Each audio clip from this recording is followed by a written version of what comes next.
पहलगाम के इस कायराना हमले ने क्या कश्मीर की आर्थिक कमर तोड़ दी है?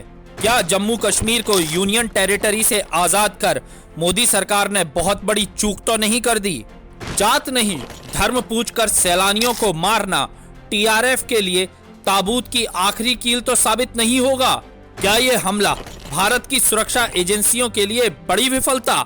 ये तो महज 5 सवाल है, ऐसे 50 सवाल हर आम और खास हिंदुस्तानी के जहन को दहला रहे हैं, रुला रहे हैं और ये चीख चीख कर पूछ रहे हैं कि आखिर कहां है हिंदुस्तान, कहां है स्वाभिमान, कहां है मानवता, कहां है इंसानियत और कहां है हमारा खुफिया तंत्र।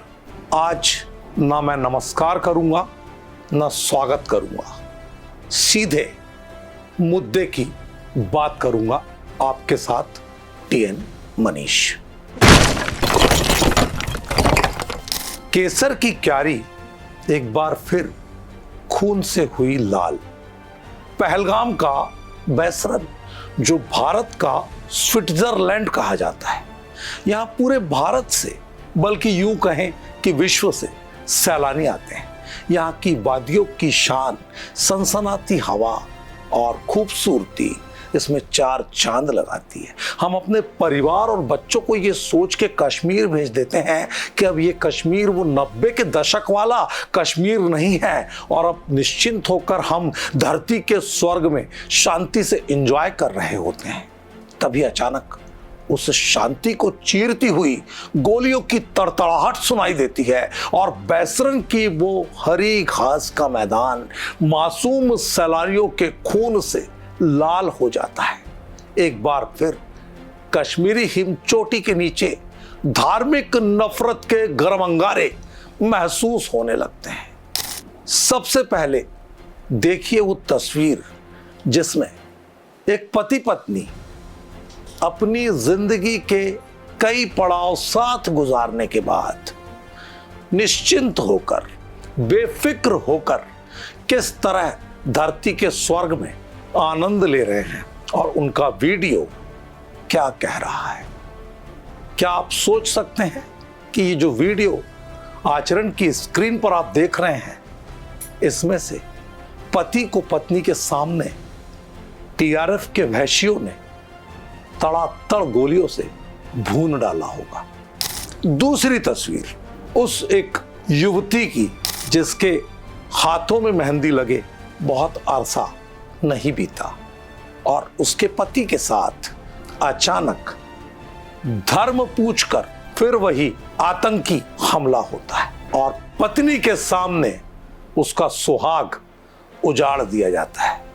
लेकिन इस युवती की हिम्मत को सलाम है कि इसने इतने बड़े वज्राघात के बाद भी पूरी घटना बयां कर दी। क्या बोलते भेलपुरी खा रहे थे, मेरा पति साइड में था, एक इंसान है उसने उसको गोली मार दी। यहाँ पे उसने बोला कि शायद मुस्लिम नहीं है, उसने उसको गोली मार दी। तीसरी तस्वीर उस सियासत की जिसे मानवता पहलगाम के बैसरन यानी कश्मीर के भारत के स्विट्जरलैंड ने याद दिलाई और अब ये सियासत मानवता के साथ आगे बढ़ने की बात कर रही है।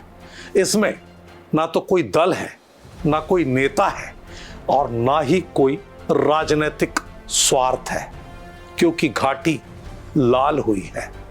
आखिर क्या केंद्र शासित प्रदेश से इसको स्वतंत्र अस्तित्व देकर सरकार ने कोई बड़ी चूक कर दी?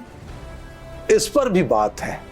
तमाम तरह के बयान हैं, एक एक करके आपको सुनवाते हैं कि किस नेता ने दिल को हिलाने वाली इस वहशी और कायराना हरकत के बाद क्या कुछ कहा है और ये भी बताएंगे कि किस तरह से समूचे विश्व के अलग अलग देश एक जाजम, एक मंच पर इस हमले के बाद भारत के साथ खड़े हुए हैं।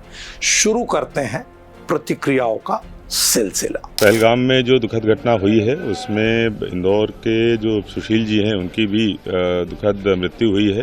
आज उनके घर पे भी मैं गया और उनके जो परिजन जहां रहते हैं उनके घर पे भी आके उनसे मुलाकात की गई और उनको आश्वस्त किया गया है कि हम लोग जो वहाँ का लोकल एडमिनिस्ट्रेशन है जम्मू कश्मीर का उसके संपर्क में है, लगातार उनसे संपर्क हमारा बना हुआ है। देखिए, हम कड़े अल्फाजों में मजम्मत करते हैं। इनफैक्ट हमने एक प्रोटेस्ट मार्च भी किया इस दहशतगर्द हमले के ख़िलाफ़ और उन तमाम जो टूरिस्ट जो हमारे गेस्ट्स हैं उनके साथ इज़हार यकजहती के लिए हमने एक प्रोटेस्ट मार्च भी किया और हम कड़े अल्फाजों में मजम्मत करते हैं। ये एक हमला है, कश्मीरियत पर हमला है और हमारी मेहमान नवाजी पर हमला है। कुछ लोग जो है वो चाहते हैं कि हालात ख़राब हों, यहाँ जो है यहाँ की इकानमी जो है बूस्ट ना हो और साथ ही साथ जो है यहाँ हालात ख़राब रहें और यहाँ जो एक भाईचारा है तो उसे ख़राब करने की कोशिश की जा रही है। लेकिन हम पहलगाम में व मीडोज में दहशतगर्दों ने, टेररिस्ट ने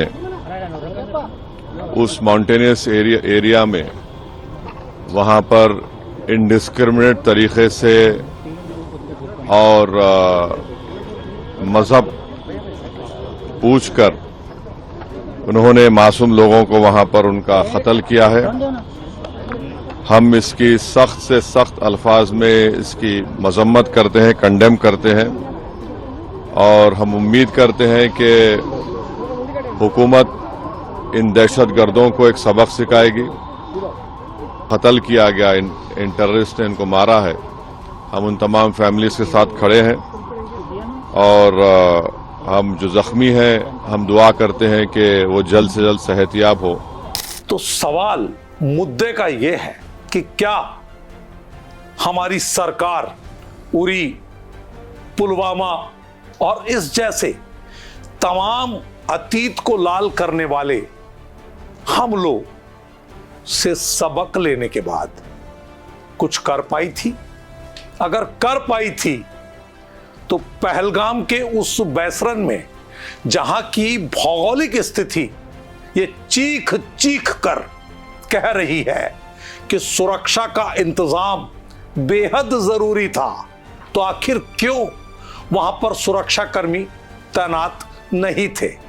आखिर क्यों उस ऐसे इलाके में, दुर्गम इलाके में जहां गाड़ी से जाना असंभव है, जहां पर खच्चर या पैदल आप चल सकते हैं और जिस जंगल के साथ इतनी ऊंची बाउंड्री वहां पर पेड़ पौधों की है कि सैलानी बेचारे अचानक हुए कायराना हमले के बाद जान भी नहीं बचा पाए। भगदड़ के बावजूद कई सुहाग उजड़ गए। लेकिन आखिर मात्र 5 फुट का एक लोहे का जंगला यानी गेट, क्या वो काफी था? ये तमाम सवाल हैं और सबसे बड़ा सवाल सरकार के आगे है कि क्या सरकार धर्म पूछकर हमला करने वाले आतंकियों के साथ वो करेगी जिस अंजाम तक उन्हें पहुंचाने की जिम्मेदारी सरकार की है।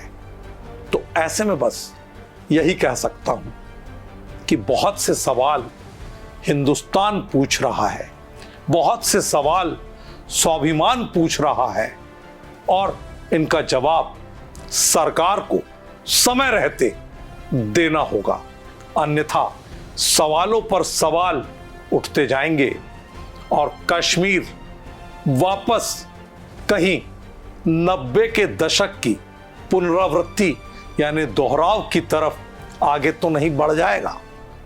आज के मुद्दे में इतना ही। नमस्कार। देश दुनिया की सभी खबरें देखने के लिए जुड़े रहिए आचरण न्यूज से। आचरण न्यूज, हर कदम आपके साथ।